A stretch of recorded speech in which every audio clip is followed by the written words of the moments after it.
ఓం శ్రీ గురుభ్యో నమః. జయ గురుదేవ్. యువతరం, నవతరం, యువశక్తి అనేది కూడా ఎప్పుడూ చాలా గొప్పదే. వెంట్రుకలు నెరిసిన తర్వాత కాదు, శక్తి అంతా శరీరంలో ఉన్నప్పుడే గొప్ప గొప్ప కార్యాలను మనం చేయడం జరుగుతుంది. అదేవిధంగా ఆధ్యాత్మిక మార్గంలో కూడా యవ్వనంగా ఉన్నప్పుడే మనం ఆధ్యాత్మికతలోకి వస్తే అద్భుతాలు మనం సృష్టించవచ్చు.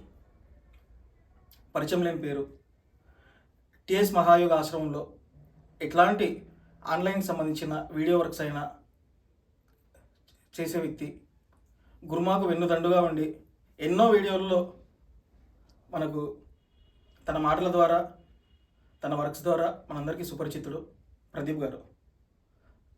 ఆయన ఏ విధంగా శక్తిపథ సిద్ధ మహాయోగానికి రావడం జరిగింది, తనకున్న అనుభవాలు ఏమిటి, ఆయన మాటల్లో తెలుసుకుందాం.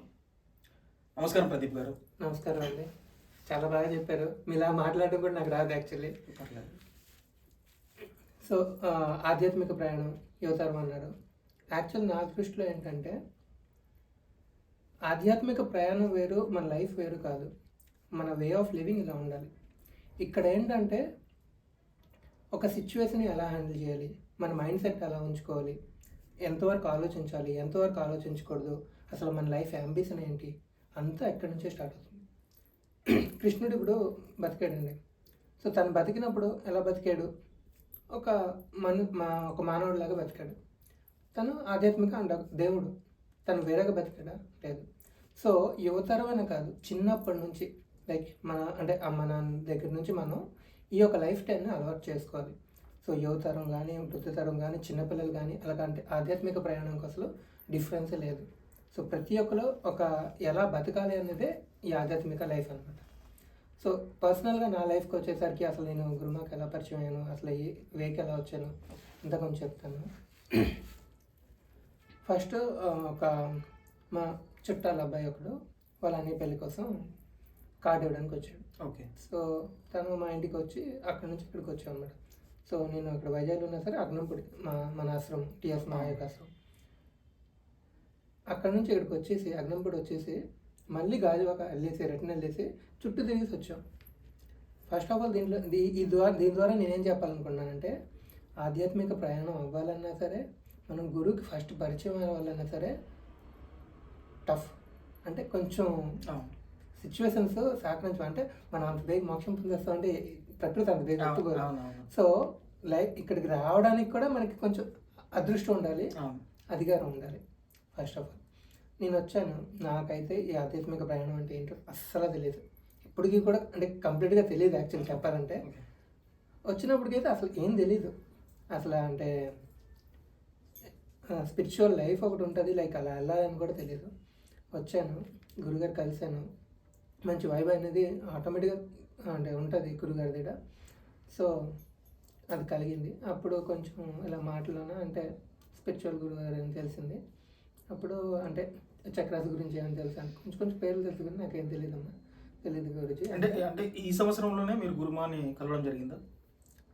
లేదు. మీరు ఎప్పుడు తీసుకున్నారు దీక్ష? నేను దీక్ష తీసుకున్నది జాన్ 2024. కానీ నేను కలిసింది ఒక 2 years అయిపోతుంది దగ్గర. Okay okay. కానీ తీసుకోవడానికి అంటే ఫస్ట్ పరిచయం నేను చెప్తున్నాను. సో అలా పరిచయం అయినప్పుడు నాకు తెలుసు అంటే సూపర్ అంటే లైక్ అంటే దీక్ష తీసుకునే ఇంట్రెస్ట్ ఉందా ఏంటంటే ఆ గురించి ఇష్టం ఉంది, అంటే లైక్ స్పిరిచువల్ జర్నీ అయితే ఇష్టం ఉంది.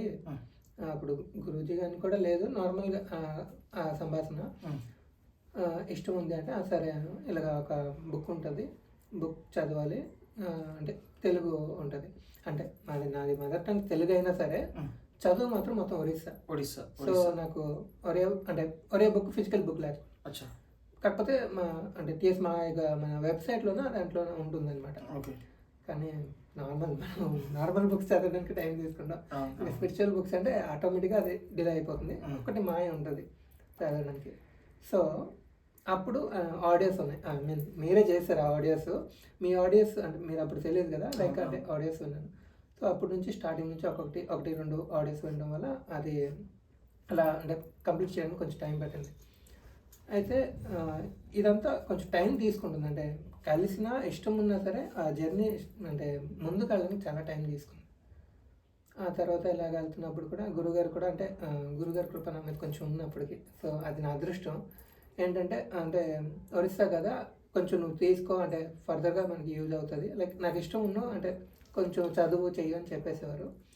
సో ఇలాగా టైం వచ్చింది, అది మొత్తం నేను కంప్లీట్ చేశాను. అంటే ఎన్ని రోజులు అయిపోయింది అంటే 40 ఆడియోస్ ఉంటాయి, మొత్తం కూడా ఒక 6 to 7 hours అలా టైంలో అయిపోతాయి. అంటే 10 minutes 20 minutes, కానీ ఇంటెన్షన్ రావాలి, అది రావాలి. సో మొత్తం కంప్లీట్ అయింది. నాతో పాటు ఇంకొక రానా గారు అనేసి ఒరిస్సా అతను నేను ఒకేసారి దీక్ష తీసుకున్నాం. ఈ దీక్ష తీసుకునే లోపు ఒక 2-3 సార్లు నేను గురుగారి ఇంటికి రావడం జరిగింది. అప్పుడు పరమ గురుగారు కన్నా శ్రీనివాసులు గారు ఆయన చూశాను, గురుగారు నేను చూశాను. అందరూ అంటే శరణాగతి భావన కంప్లీట్గా ఉంది అందరికి. నాకేమో ఓవర్ యాక్షన్ లాగా అనిపిస్తుంది, తప్పుగా అంటే లైక్ ఏంటి ఇంత మనం ఏంటంటే ఫిజికల్ మైండ్ సెట్ లో ఉంటాం, లైక్ అంటే ఇలా ఉంటుంది, ఒక రకమైన ఎగ్జాగరేషన్ అనిపిస్తుంది, కొంచెం ఎక్కువ లాగా అనిపించింది. నమ్మలేదు అసలు. ఫస్ట్ వాళ్ళ ఎక్స్పీరియన్స్ ఎవరు చెప్పినా నేను అసలు నమ్మలేదు.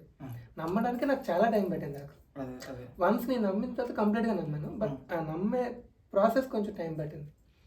సో ఆటోమేటిక్గా మనం ఎప్పుడైతే మనం అనుకుంటామో నమ్మకం వచ్చేస్తుంది. సో నేనేంటంటే ఒక టీచర్ నాకు చదువు చెప్తున్నా సరే ఈ టీచర్ ఎలిజిబులా కాదా, చెప్పగలరా కాదా అనేసి మనం ఒక ఎస్టిమేషన్ వేస్తాం అనమాట. సో అలాగే ఎస్టిమేషన్ వేసినప్పుడు అసలు బాగున్నారు అని బాగా చెప్తున్నారు, నాలెడ్జ్ ఉంది అంటేనే అప్పుడు నేను అంటే కొంచెం ఇది అవుతాను. బట్ వన్స్ నేను అతను టీచర్గా ఒప్పుకున్నాను, లేదంటే ఒక మెంటర్గా ఒప్పుకున్నాను అంటే కంప్లీట్ ఒక బిలీఫ్స్ తోటి ఉంటాను, ఫీల్ ఉంటుంది.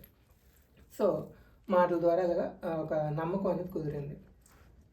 శక్తిపాతం, శక్తి జాగరణ జరగడం, శక్తి జాగరణ జరగడం, కుండలి శక్తి జాగరణ అంటే చాలా కష్టపడాలి, ఇది ఏదో చేయాలి, అవన్నీ ఒక సెకండ్లో జరిగిపోతుంట. ఇది ఎలా నమ్ముతాను. కానీ ఫస్ట్ రోజు దీక్ష తీసుకున్నాను, పెద్ద డిఫరెన్స్ ఏం తెలియలేదు. సెకండ్ డే మళ్ళీ దీక్ష తీసుకున్నానికి, ఎప్పుడైతే దీక్ష తీసుకున్న సెకండ్ డే మళ్ళీ మనకి ఆ ప్రాసెస్ 3 days ఉండదు కదా, ఆ రోజు నాకు కలిగిన అనుభూతి లైఫ్లో ఎప్పుడు కలగలేదు. అయితే దానికి ఇది ఒక సినిమా అనుకోండి, దాని టీజర్ నాకు ఒకసారి దొరికింది. ఇంకా అప్పటి వరకు మీకు దీక్ష జరగలేదు? దీక్ష జరిగింది, ఫస్ట్ డే జరిగింది, సెకండ్ డే గురించి నేను చెప్తాను. ఓకే, ఆ రోజు నేను అంటే మెడిటేషన్లో కూర్చున్నప్పుడు నా భావన కానీ అలా అంటే ఫిజికల్గా నేను భూమి మీద ఉన్నా సరే గాల్లో ఉన్నంత అనుభూతి ఉంది, అది కంప్లీట్గా నేను అంటే ఎక్స్ప్లెయిన్ ఆ రోజు చేశాను, మళ్ళీ చేయమని నేను చేయలేను, అంత అనుభూతి జరిగింది. అంతకుముందు ఒకసారి అంటే మా గురువుగారి మీద నాకు ఎప్పుడు నమ్మకం కుదిరిందంటే, ఒక మ్యారేజ్లో అంటే ఎవరైతే మ్యారేజ్ కట్టుకోవడానికి వచ్చిందో వాళ్ళ మ్యారేజ్లో పరిచయం అయినప్పుడు వేరే ఒక ప్లేస్కి వెళ్ళి అక్కడ ఒక సాధకురాలి ఇంట్లో మెడిటేషన్ చేస్తాం. మెడిటేషన్ చేసినప్పుడు మెడిటేషన్ ఎప్పుడు కుదిరినంత బాగా కుదిరింది. అంత స్పిరిచువల్ లైఫ్ మీద అంత అవగాహన లేకపోయినా అప్పుడప్పుడు మెడిటేషన్ అంటే ఇష్టం ఉంది. గురుమా సమక్షంలో చేయడం, గురుమా సమక్షంలో ఒక్క 10-15 minutes ఆ మెడిటేషన్ వైబ్ అనేది నాకు తెలిసింది, అంటే ఫీల్ అయ్యాను. అప్పుడు నేను గురుమాకి మా గురువు గారు అనేసి అంటే కంప్లీట్గా ఓకే నమ్మాను అనమాట. అది టీజర్ అయితే ఇది సినిమా కంప్లీట్గా అంటే అనుభూతి అనేది మనం ఎక్స్ప్లెయిన్ చేయలేం. ఎంత ఎక్స్ప్లెయిన్ చేసినా సరే, అంటే ప్రపంచంలో అన్ని వర్డ్స్ కలిపి చెప్పినా సరే తక్కువే. అది స్వయంగా మనం ఫీల్ అయితే తప్ప అనుభూతి అనేది మనం చేయలేం. అది అంటే అయిపోయిన తర్వాత మెడిటేషన్ అయిపోయిన తర్వాత అలాగా నేను గురుజీ అని పిలుస్తాను. గురుజీ ఎలా జరిగింది అంటే, ఓకే అమ్మా చాలా బాగా జరిగింది అని చాలా సింపుల్ అంటే నార్మల్గా తీసుకున్నాను.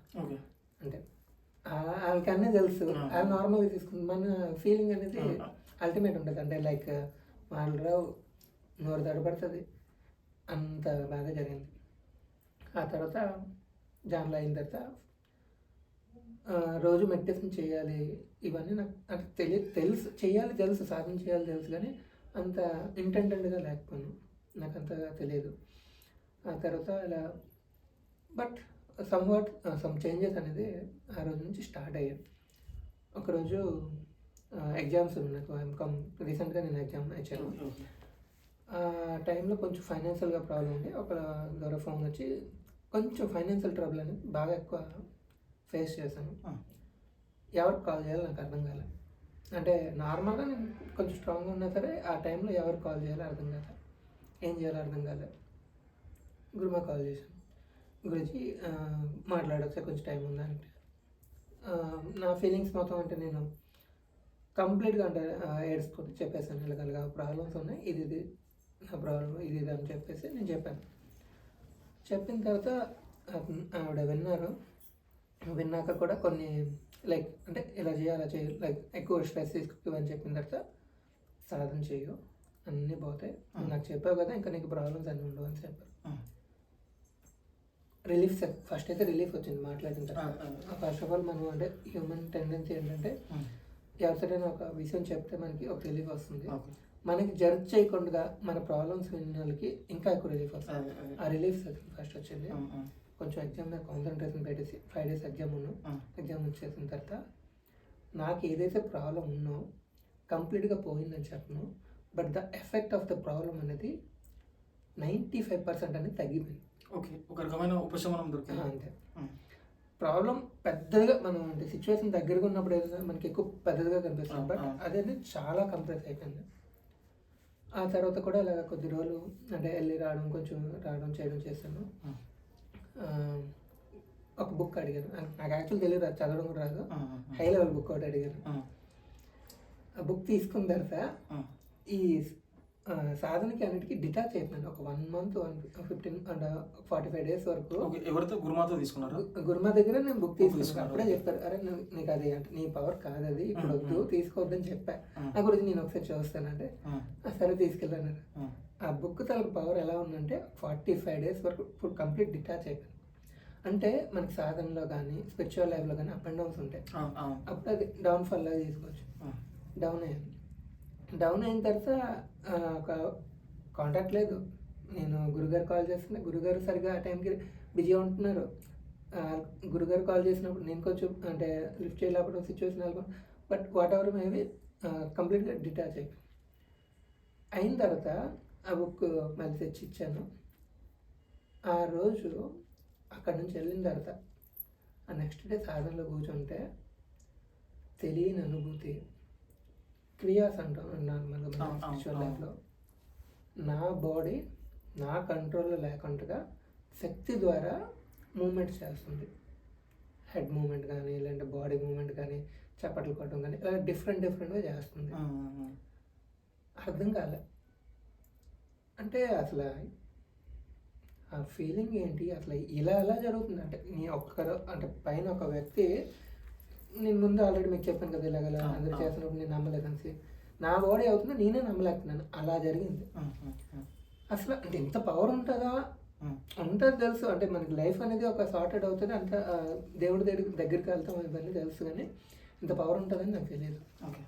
అది ఎప్పుడైతే అనుభవం చెందానో ఇంకా ఫేడ్ అవుట్. అంటే మనం చిన్నప్పటి నుంచి ఒకటి ఉంటుంది, ఓకే ఇది ఎలాగ అవుతుంది అని చూసింది మనం నిజం సంథింగ్ అనుకుంటాం, బట్ మనకు తెలియపోయింది ఒక అనుభూతి జరగడం అనేది కంప్లీట్గా అంటే డిఫరెంట్ ఫీలింగ్ అది. అది జరిగిన తర్వాత అలాగా కాల్ చేసి ఇలా చెప్పాను, గురుమా అలా జరిగింది నాకు అంటే, ఓకే అమ్మా సాధన చేసుకో లైక్ ఆ విధంగా చెప్పారు. అక్కడి నుంచి స్పిరిచువల్ జర్నీ అనేది అంటే సెకండ్ స్టెప్ లాగా కొంచెం బాగా జరిగిందనమాట. క్రియాస్ అంటే నాకు తెలియకుండానే ఆటోమేటిక్గా క్రియాస్ జరగడం, ఆ మూమెంట్ జరగడం, ఇదంతా ఒక స్టెప్ అయితే అల్టిమేట్ నా క్రియలు చెప్పచ్చో లేదు నాకు తెలియదు, కానీ కూర్చొని సాధన చేస్తున్నప్పుడు ఒక 1 point ఆఫ్ పవర్ అనేది సరిగ్గా ఈ 2 కన్ను మధ్యలో వచ్చేసి లోపల దూరినట్టుగా ఒక్క సెకండ్ పాటు లైక్ బాడీ నుంచి మొత్తం ఒక నీడిల్స్ ఉంటాయి కదా, బయటికి వెళ్ళినంత పెయిన్ ఉంటుంది. బట్ ఆ ఫీలింగ్ వస్తుంది, అంటే పవర్ వస్తున్నట్టుగా ఆ క్రియ అనేది జరుగుతుంది.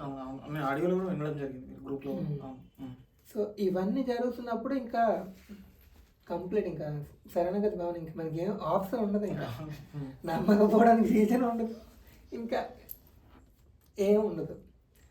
ఈ ప్రాసెస్లో సక్సెస్ వస్తుందని నాకు చెప్పలేదు. నాకు గురుగారు నేను ఎందుకు తీసుకున్నాం అంటే దేవుడికి దగ్గరగా ఉండాలి, స్పిరిచువల్ లైఫ్లో ముందుకు వెళ్ళాలి, ఇదే నాకు తెలుసు. ఇలా ప్రాబ్లమ్స్ పోతాయో, సక్సెస్ వస్తుందో, మనకి పీస్ ఆఫ్ మైండ్ వస్తుంది, ఇవే నాకు తెలియదు. బట్ సక్సెస్ అంటే మధ్యలో ఒక కంపెనీ ప్రమోషన్ వచ్చింది, ఓకే. శాలరీ గ్రోత్ కానీ మనీ అంటే ఫినాన్షియల్. ఫైనాన్షియల్గా స్టెబిలిటీ కానీ ఇవన్నీ జరిగాయి. కొన్ని లైక్ అంటే మన పర్సనల్ లైఫ్లో కొన్ని డిస్టర్బెన్సెస్ కానీ రిలేషన్షిప్ డిస్టర్బెన్సెస్ కానీ ఒకటి ఉంటాయి కదా. ఆ ప్రాబ్లమ్స్ అంటే ఎప్పటి నుంచో మనం క్యారీ చేస్తున్న ప్రాబ్లం కానీ ఒక పెయిన్ కానీ అవి కూడా షార్ట్ అవుట్. ఏదైనా సరే గురుమాకి ఒకసారి చెప్పేసాను అనుకోండి, ఇంకా అది వదిలేరా అంటారు సింపుల్గా, నేను వదిలేస్తాను. ఆ తర్వాత ఆ బాధ అంటే అంత ముందు వరకు ఎందుకు అంత బాధపడానో తెలియదు, ఆ తర్వాత సడన్గా ఎందుకు ఆ బాధపోయిందో తెలియదు, ఇలా ఉంటుంది. సో అంటే మా గురుజీతో నాకు ఎక్కువ అంటే బాండింగ్ ఏంటంటే ఒక బిడ్డలా చూసుకుంటాను నేను. అది నాకు అంటే ఎక్కువ నచ్చుతుంది. అంటే లైక్ అలా ఆ బాండింగ్ అనేది ఎక్కువ అంటే నచ్చుతుంది. సో అదే విధంగా అంటే ఒక శిష్యుడిగా నేను ఉండేసి ఎప్పుడు కూడా లైక్ అంటే రిలేషన్షిప్ అనేది అలాగా అయిందనమాట. ఒక mentor like life coach, only spiritual life కాకుండా నాకు ఏది ప్రాబ్లం వచ్చినా అంటే నా స్టడీస్ విషయంలో కానీ నా జాబ్ విషయంలో కానీ ఏ విషయంలోనైనా సరే నేను సజెషన్స్ అడిగి తీసుకుంటుంటాను. దాన్ని బట్టి నుంచి అలాగా అంటే గ్రోత్ అనేది వెళ్తుంటుంది. అయితే నాకు తెలిసినంత వరకు నేను కంప్లీట్లీ సాటిస్ఫైడ్. ఎందుకంటే నాకు స్పిరిచువల్ అంటే వేరే వేరే మార్గాలు ఉంటాయి ఇవన్నీ ఏం తెలియదు నాకు అసలు. అసలు వేరే మార్గాలు ఉంటాయని తెలియదు, స్పిరిచువల్ లైఫ్ అంటే ఇలా ఉంటుందని తెలియదు, ఏం తెలియదు. డైరెక్ట్ ఆధ్యాత్మికత ఇక్కడ నుంచి అయితే నేను కనెక్ట్ అవ్వడానికి ఫస్ట్ రీజన్ ఏంటంటే ఎటువంటి రూల్స్ అండ్ రెగ్యులేషన్స్ లేవు. ఏముంటది లైక్ అంటే వదిలేయాలి చేయాలి అంటే కొంచెం ఇప్పుడు యంగ్ ఏజ్ లో కొంచెం ఇబ్బంది ఉంటుంది. బట్ ఇక్కడ మనకి ప్లస్ పాయింట్ ఏంటంటే స్వేచ్ఛ, కంప్లీట్ స్వేచ్ఛ.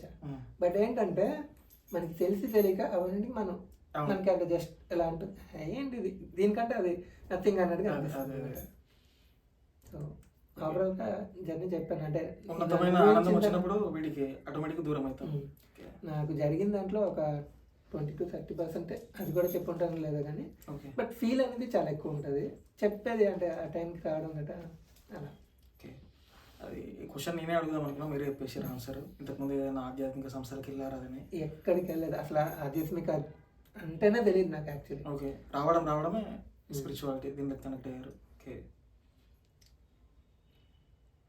ఇంకా ఏమైనా అంటే మీరు దీక్ష తీసుకున్న తర్వాత జనవరి ఆ టైంలో చెప్పారు కదా, ఇంకా మీకు గురుమాత ఉన్న క్రియలు కావచ్చు, మీకు గురుమాత ఉన్న అనుబంధం కావచ్చు, ఈరోజు చాలామంది జ్ఞానాన్ని స్వీకరిస్తారు అంటే మీరు చేసే వీడియోల వల్ల మీరు ఎంతో మందికి గురుసేవలో భాగస్వామ్యం అవుతున్నారు మీరు, మీకు లేకుండానే. దాని గురించి ఏమైనా చెప్పండి. అది గురు కృప అండి. మనకి ఆ గురు కృప ఉంటేనే మనం ఆ వీడియోస్ చేయగలడం, ఆడియోస్ చేయగలడం, ఏదైనా చేయగలం. కానీ అది నేను చేస్తున్నాను అనుకోవడం కూడా వస్తుంది. గురువులే మంచిగా చేస్తారు, అది అంతే గురుకృప. దాని గురించి మనం ఎక్కువ అంటే హ్యాపీ ఫీల్ అవ్వాల్సింది కూడా ఏమి ఉండదు. ఓకే నాకు అదృష్టం దొరికిందని నేను హ్యాపీ ఫీల్ అవ్వాలి తప్ప చేస్తున్నానని హ్యాపీ ఫీల్ అవ్వడానికి కూడా ఏమి ఉండదు. అంతా గురుకృప ద్వారానే. మీరు ఇప్పుడు పరాశక్తి ఒడిస్సా అంటున్నారు కదా, ఆ పరాశక్తి ఒడిస్సాకు సంబంధించింది మీ అనుభవం ఏంటి? అంటే దాన్ని అంటే ఎవరైనా ఒడిస్సా నుంచి వచ్చే వాళ్ళకు మీరు పరాశక్తిని వాళ్ళకి ఏమన్నా చదివి వినిపిస్తున్నారా? అది యాక్చువల్లీ గురుజీ మాకు చెప్పారు, ఇంకా అంటే ఆడియోస్ చేయమని, ఇంకా చేయలేదు, అది స్టార్ట్ చేస్తాను. ఒరియా బుక్ అనేది చదివేసి వినిపిద్దామని అనుకుంటున్నాను అనమాట, ఆడియోస్ రూపంగా. ఓకే, ఈ రోజుల్లో 21వ శతాబ్దంలో ఎప్పుడైనా కూడా యువత అంటే ఎట్లుంటారు? మొత్తం డబ్బు సంపాదించాలి, పేరు ప్రఖ్యాతులు, పెళ్ళిళ్ళు, లేకపోతే ఇంకా సక్సెస్ కావాలి అనేసి కంప్లీట్ భౌతికంగా ఉండే ఆ వయసు అట్లాంటిది. అట్లాంటి టైంలో మీరు ఇంత చిన్న వయసులో అంటే మీకు ఏది డ్రైవ్ చేసింది అసలు? అంటే ఆధ్యాత్మికతలోకి రావడానికి ఒకటి ఉంటుంది కదా, కొందరు హెల్త్ అనేసి, ఇంకోరు ఫినాన్షియల్ అనేసి, ఏదో ఒకటి భౌతికపరమైన ఒక దెబ్బ తగిలితే తప్ప ఆధ్యాత్మికలోకి రావడంటారు. మీరు ఎందుకు అంటే ఏ విధంగా చెప్పాలంటే భౌతిక లైఫ్లోన చాలా దెబ్బలు తిన్నాను. చిన్నప్పటి నుంచి చాలా అంటే సఫర్ అయ్యేసి వచ్చాను. ఫినాన్షియల్ కానీ, రిలేషన్షిప్ కానీ అన్ని విధాలుగా కూడా అంటే డౌన్ అయిపోయాను కంప్లీట్గా. డౌన్ అయిపోయిన తర్వాత గెట్ బ్యాక్ అయింది ఈ మార్గంలో. చాలా ఎంజాయబుల్గా ఉండేవాడిని, చాలా లో అయిపోయాను సిచ్యువేషన్స్ వల్ల. బట్ ఏంటంటే ఇప్పుడు మనకి ఒక పెయిన్ వస్తేనే, ఇప్పుడు మనకి జ్వరం వస్తేనే మనం మెడిసిన్ వేసుకుంటాం. అలానే అలాంటి ఒక పెయిన్ వస్తేనే ఆధ్యాత్మికం వైపు మ్యాక్సిమం అనేది వస్తుంది. బై అంటే గాడ్ గ్రేస్ అంటే మనకి ఎన్నో జన్మల నుంచి ఉన్న సుకృతం వల్ల మన తల్లిదండ్రులు అలాంటి ముందు నుంచి చిన్నప్పటి నుంచి ఆధ్యాత్మికం వైపు ప్రయాణం మనకి జరిపించడం రేర్ కేసు ఉంటుంది. బట్ మనకి లైఫ్లో ఎప్పుడైనా సరే ఎక్కువగా పెయిన్ అనిపిస్తుంది, లేదంటే ఎక్కువ ప్రాబ్లమ్స్, ఇవన్నీ నాకెందుకు అనిపిస్తుంది కదా, ఆ టైంలో దేవుడు ఏంటంటే నువ్వు నా దగ్గరికి రారా నాయనా అని చెప్తున్నట్టుగా అర్థం, సింపుల్గా చెప్పాలంటే. ఓకే. ఎంతోమంది వివిధ ప్రాంతాల నుంచి దీక్ష తీసుకున్న శిష్యులు ఉంటారు గురుమాకి. అయ్యో మేము రాలేకపోతున్నాం, దూరంగా ఉంటున్నాం. అట్లాంటిది మీరు గురుమాతో అత్యంత సాన్నిహిత్యంగా ఆమె కృపతో మీరు వీడియోలు చేయడం కానీ మిగతా అంతా కూడా ఆ జ్ఞానాన్ని మీరు అందులో భాగస్వామ్యం అవ్వడం జరిగింది. మీ అనుభవం ఏంటి? అంటే ఇక్కడ ఒకటి ఫోన్ ఉంది మనకి, అది అమెరికాలో నుంచి మాట్లాడినా సరే ఎక్కడి నుంచి మాట్లాడినా సరే ఒకటే. ఇప్పుడు నేను కలిసి ఒక 2 నిమిషాలు మాట్లాడే ఛాన్స్ మీకు ఉంటుంది, మీరు ఫోన్ చేసి అరగంట మాట్లాడే ఛాన్స్ ఉంటుంది. సో ఇక్కడ అంటే డిస్టెన్స్ అనేది, భౌతికంగా ఉన్న డిస్టెన్స్ అనేది పెద్ద మ్యాటర్ కాదు. గురుకృప ఎక్కడ ఉన్నా సరే గురుకృప. ఓకే. దానికి అంటే మన అంటే వీడియోల్లో మీరు చేస్తున్నారు కదా, దాదాపు మీరు ఒక చాలా వీడియోస్ చేశారు. అప్పుడు మీ గురుమాతో ఉన్న ఏమంటారు జ్ఞాన డిస్కషన్లో, ఆ నాలెడ్జ్ డిస్కషన్ విషయం చెప్పనండి. ఇలా నేను మాట్లాడుతుంటాను కదా, గురుగారికి నేను క్వశ్చన్ అడిగాను. Okay okay. ఇలా చూస్తుంటే మర్చిపోతాను. ఓకే. నాకు అసలు ఏం గుర్తుండదు, ఏం అడుగుతున్నాను, ఏం చెప్తున్నాను, ఏం గుర్తు మర్చిపోయి చెప్తున్నట్టు వింటాను. ఆ టైంలో మైండ్లోకి ఒక క్వశ్చన్ వస్తుంది, అది అడిగేస్తాను. అది మళ్ళీ నేను వెళ్ళి యూట్యూబ్లో చూసుకున్నంత వరకు నేను ఇది అడిగాను అనేది నాకు తెలియదు. ఇది నిజం చెప్పాలంటే యాక్చువల్లీ అలా ఉంటుంది అనమాట. ఇప్పుడు మా గురుజీ గురించి చెప్తున్నాను. లైక్ శ్రీకృష్ణుడు మొత్తం లైఫ్ని అంతా అంటే మొత్తం గేమ్ అంతా అలా ఆడేస్తున్నావు, కానీ అంత నువ్వు చేసినట్టుగా అంటే ఇప్పుడు చెప్తుంటారు. అంటే లైక్ నువ్వు అలాగా సంథింగ్ ఉంటుంది కదా, ఆ టైం మొత్తం గేమ్ మొత్తం అంటే అంతకుముందు గురుశక్తి అలా వెళ్ళిపోతుంటారు. మనం చేస్తున్నాం అనే భావన నుంచి మనకు వాళ్ళు అవకాశం ఇచ్చారు, మన పైన కృప చూశారు అనే భావన కలుగుతుంది. అంతే. అంటే మీరు అడిగారు కదా ఆ భావన ఉంది. ఇప్పుడు మీరు వీడియోస్ చేస్తున్నప్పుడు యాక్చువల్లీ చెప్పాలంటే మన గురు పరంపరలో కళ్ళలో కలిపెట్టి గురువుకి యాక్చువల్లీ చూడకూడదు, కానీ కొన్ని సిచ్యువేషన్స్ వల్ల తప్పదు. అంటే పక్కన అంటే గురువు గారి దగ్గర కూర్చోవడం కూడా కరెక్ట్ కాదు యాక్చువల్లీ. ఒక మన శిష్యుడుగా మన ఇది సిచ్యువేషన్ పట్టించి పొజిషన్ పట్టించి ఇప్పుడు అక్కడ చూడాల్సి వస్తుంది, అక్కడ మాట్లాడాల్సి వస్తుంది. అంత దగ్గరలో ఉన్నప్పుడు మైండ్ మొత్తం ఫేడ్ అవుతుంది. ఇంకొక విషయం మీకు చెప్పాలి. మీకు మా గురుగారి గురుజీ గురించి చెప్తున్నాను. తప్పు చెయ్యదు, ఒప్పు చెయ్యు, ఏది చెయ్యు, ఎక్కడుండో అంతా ఆవిడ తెలిసిపోతుంది. మనం ఏం రాయడానికి ఉండదు, ట్రాన్స్పరెంట్గా ఉండదు, మొత్తము అబద్ధం చెప్పలేం. అసలు నిజం ఏంటనేది ఆవిడకి తెలుసు. మనం ఒక బాధలో ఉండే ఇప్పుడు గురు మాకు ఫోన్ చేస్తే బాగుంది, కొంచెం రిలీఫ్గా ఉంటుంది అనుకున్నప్పుడు ఆ టైంలో మెసేజ్ కానీ కాల్ కానీ వస్తుంది. Okay okay. అప్రయత్నంగా మీరు ట్రై చేయకముందే వస్తుంది. ఏదైనా తప్పు జరిగింది అనుకున్నాను, ఏమన్నా ఏం చేసావు, ఏమైంది అంటే కొంచెం క్లోజ్నెస్ పట్టించి ఒక్కోసారి మాటలు అంటే లైక్ ఏటైందా ఏమైనా చెప్పాలా ఏంటంటే గురుజీ ఇది చెప్పాలి గురుజీ ఇంక నేను చెప్పాలనుకున్నాను అంటే మనం కొంచెం ఆలోచిస్తాం కదా ఎలా చెప్పాలి గురువు గారికి అనేసి. మనం చెప్పే ముందు అన్నీ తెలిసిపోతాయి అన్నమాట. ఒకటి గురు పరంపర శక్తిపాత మహాయోగంలో ఉన్న మనం ఏదైనా సరే టేస్ట్ చేసే వరకు దాని గురించి మనకు తెలియదు. మనం ఒకసారి టేస్ట్ చేస్తేనే అసలు పవర్ ఏంటి, గురు పరంపర అంటే ఏంటి, అసలు ఎందుకు ఇంతగా అంటే అందరు అనుభూతులు ఇంత బాగా చెప్తున్నారు అని తెలుస్తుంది బయట వాళ్ళకి.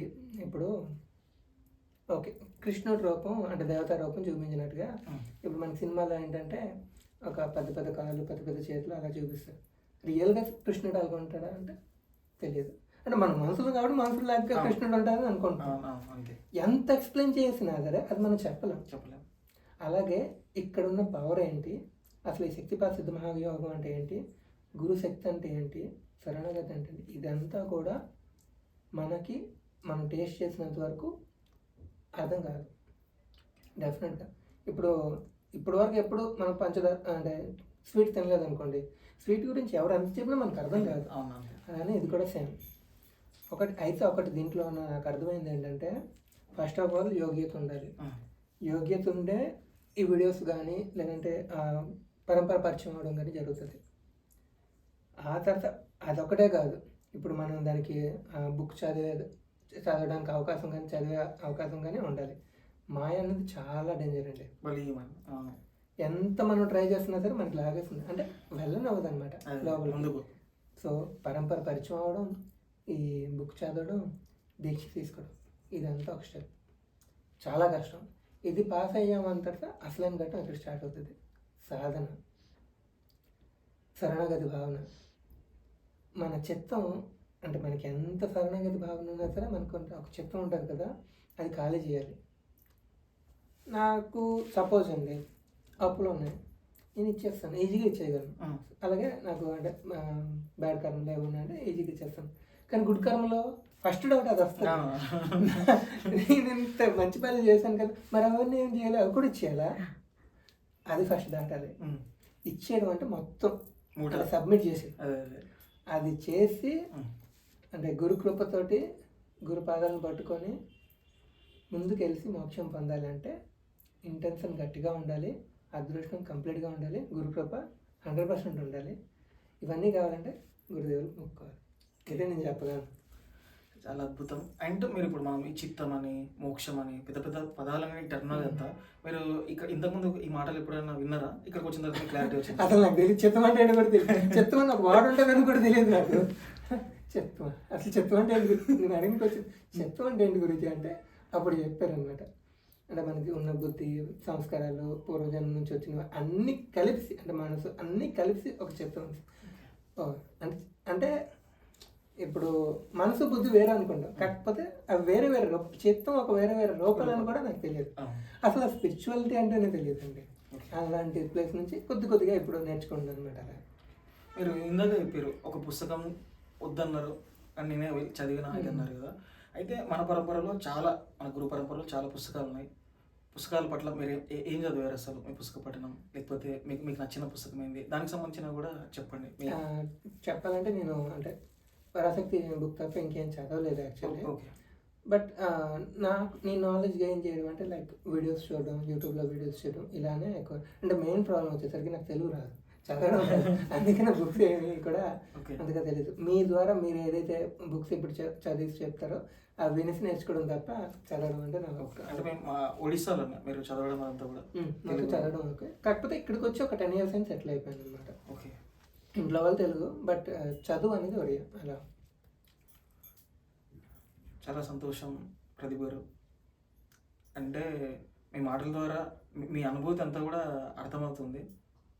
నా బాధ్యత కూడా అర్థమవుతుంది మీతో ఇంటర్వ్యూ చేస్తే.